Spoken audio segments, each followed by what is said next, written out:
A day after the Election Commission gave its nod for new bank licenses, the Central Board of Directors of the RBI decided to give in principle approval to IDFC Limited and Bandhan Financial Services Private Limited in its meeting on Wednesday. High-level advisory committee set up by the RBI also recommended that in the case of Department of Posts, which is applied for license, it would be desirable for the RBI to consider the application separately in consultation with the Government of India. The RBI has accepted the recommendations of the advisory committee. The in-principle approval granted will be valid for a period of 18 months, during which the applicants have to comply with the requirements under the guidelines and fulfill the other conditions as may be stipulated by the RBI.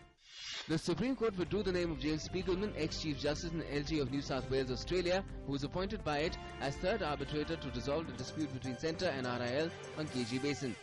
Justice S.S. Nijjar, who had appointed Spiegelman, agreed to withdraw his name after the Centre contended that the name of ex-Chief Justice of New South Wales was mentioned in the list of names proposed by the Reliance Group for appointment as an independent arbitrator.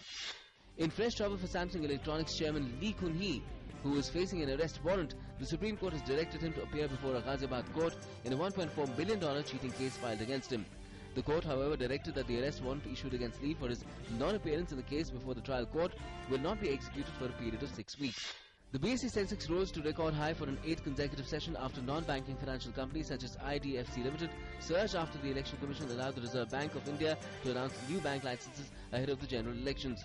Sensex today climbed to yet another record closing high of 22,551 on increased foreign funds inflows, mainly in banking and oil stocks amid firm global trends.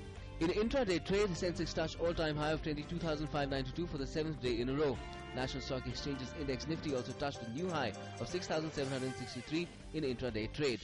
Nation's largest lender, State Bank of India, which is also the largest home loan player, on Wednesday extended the date of special home loan rates for new and women borrowers beyond March 31 for an indefinite period. Last December, SBI had cut its home loan rates by up to 0.4% for new borrowers, and for women customers, an additional concession of 0.05% was offered. Earlier, the special rates were made available up to the 31st of March.